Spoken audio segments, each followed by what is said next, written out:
Welcome to Swaraj news. Elkathurthi చింతలపల్లిలో April 27న జరగబోయే కేసీఆర్ సభ ఏర్పాట్లను పరిశీలించిన మాజీ ఎంపీ వినోద్ కుమార్, మాజీ ఎమ్మెల్సీ రవీందర్, మాజీ ఎమ్మెల్యేలు వడితెల సతీష్ కుమార్, పెద్ది సుదర్శన్ రెడ్డి సభా ప్రాంగణంలో ఏర్పాట్లను పర్యవేక్షించిన మాజీ ఎంపీ వినోద్ కుమార్ రెడ్డి పనులను సభాస్థలలో ఇతర పనులపై ప్రత్యక్షంగా తిలకించి వివరాలు తెలుసుకున్నారు. అనంతరం ఆయన మీడియాతో మాట్లాడుతూ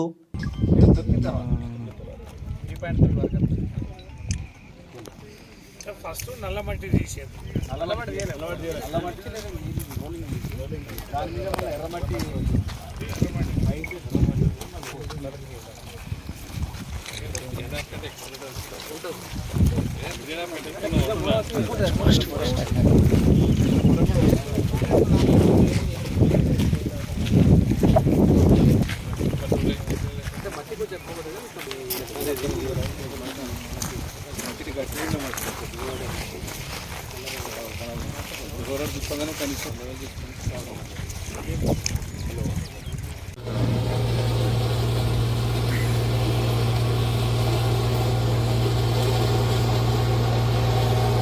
కనీసం కంఫర్టబుల్గా అది కాదు, ఇది అది పంపాలండి. కంఫర్టబుల్ నీళ్ళది టిప్పర్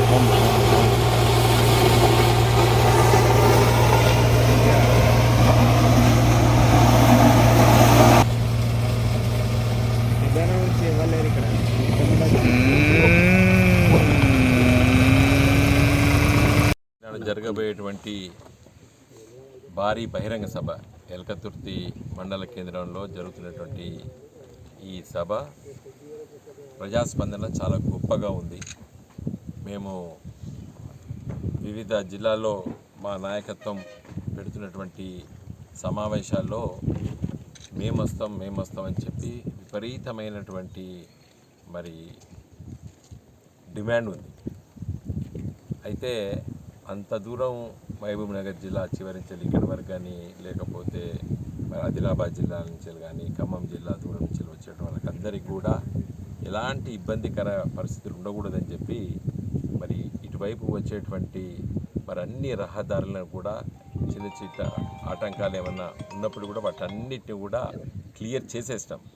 కాబట్టి వాహనాలు చాలా క్లియర్గా ఏ సమస్య లేకుండా సభాస్థలానికి వచ్చే విధంగా తీర్చిదిద్దడం జరిగింది.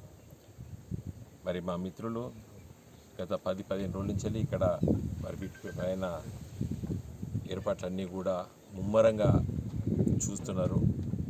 ఇక్కడ ఉన్నటువంటి నాయకత్వము, తర్వాత స్థానిక నాయకత్వం, ఎల్కతుర్తి మండల నాయకులు, అదేవిధంగా స్థానిక మరి నిర్ణయాల దాకా ఉన్నటువంటి మా పార్టీ తరఫున 2 పర్యావరణాలు అంటే 10 సంవత్సరాలు శాసనసభ్యులుగా ఉన్నటువంటి సతీష్ గారు, తర్వాత పూర్వపు వరంగల్ జిల్లా అధ్యక్షులు పెద్ది సుదర్శన్ రెడ్డి గారు, అదేవిధంగా మరి రవీందర్ రావు గారు. ఎందుకంటే ఇప్పుడు ఇది హన్మకొండ జిల్లాలో ఉంది.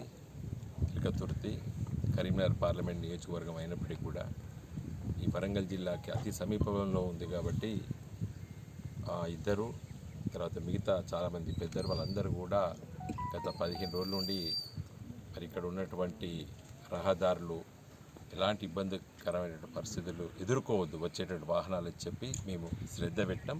అన్నీ క్లియర్ అయిపోయినాయి. చాలా ఈజీ ఫ్లో ఇక్కడికి రావడం అనేది ఎలాంటి ఆటంకాలు లేకుండా తీర్చిదిద్దేశాం. సమస్యలు లేవు ఇంకా. కాబట్టి వివిధ జిల్లాలో 33 జిల్లాల నుండి వచ్చేటువంటి మా నాయకత్వము మరి ఇక్కడికి వచ్చేసి ఈ బహిరంగ సభను బ్రహ్మాండంగా దిగ్విజయంగా ఈ సభ జరుగుతుందనేటువంటి విశ్వాసం మా నాయకత్వానికి ఉంది, మా కార్యకర్తలకు ఉంది.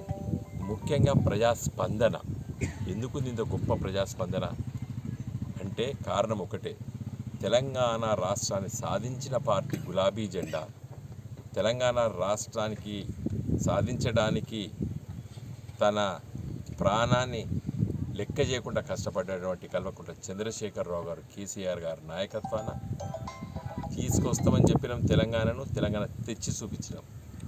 తెలంగాణ వెనకబాటుతనం ఉన్నది అని ఒక అభిప్రాయం ఉన్నటువంటి ప్రజలకి కాదు, తెలంగాణ అభివృద్ధి చేసుకోవచ్చని చెప్పి రుజువు చేసినాం ఈరోజు.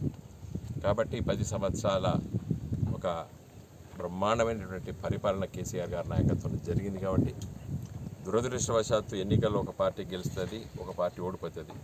ఏ కారణాలు అయినప్పటికీ కూడా కాంగ్రెస్ పార్టీ అధికారంలోకి వచ్చి ఒక 15 మాసాల్లో బట్టే అబాస్పాలైపోయింది.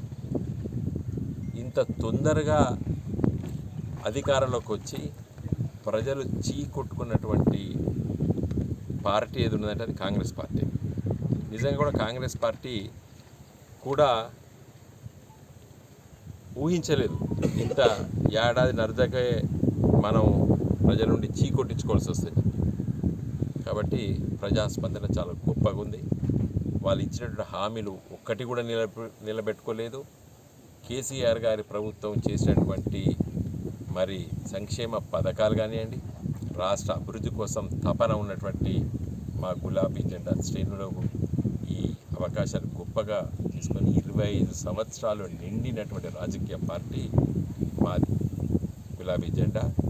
నాటి టీఆర్ఎస్ పార్టీ, నేటి బీఆర్ఎస్ పార్టీ. మరి ఈరోజు బీఆర్ఎస్ పార్టీ 25 సంవత్సరాల వసంతాలు నిండి ఒక ఉధృతంగా ముందుకెళ్తున్నటువంటి ఒక రాజకీయ శక్తిగా ఈ దేశంలో ఎదుగుతున్న సందర్భంలో ఈ సభ చాలా గొప్పగా విజయంగా ఈ సభ జరుపుకోబోతున్నాం మేమందరం. ముఖ్యంగా నేను ఇక్కడ దాదాపు 1200 ఎకరాల భూమి మరి ఈరోజు ఈ సభ పెట్టుకోండి మీరని చెప్పి మాకు ఇచ్చినటువంటి రైతులు, వాళ్ళ కుటుంబ సభ్యులు, ముఖ్యంగా చింతలపల్లి గ్రామ పెద్దలు, అక్కడ ఉన్నటువంటి వివిధ రాజకీయ పార్టీ నాయకులు కూడా మాకు సహకరిస్తున్నారు. అన్ని రాజకీయ పార్టీలు ఈ సభ పెట్టుకోవడము మాకు గర్వకారణం అని చెప్పి కూడా ఇక్కడ ప్రజానీకం చెప్తున్నారు. కాబట్టి వాళ్ళకందరికీ కూడా నేను రాష్ట్ర పార్టీ తరఫున ధన్యవాదాలు తెలియజేస్తున్నాను. ఈ సభ దిగ్విజయం జరుగుతున్న సందర్భంలో పత్రికా విలేకరుల మిత్రులకు అందరికీ కూడా మీరు రోజు మా ఈ సభా స్థలానికి వచ్చి మీరు నిర్వహిస్తున్నటువంటి పాత్రను కూడా మేము మరవలేము. జై తెలంగాణ.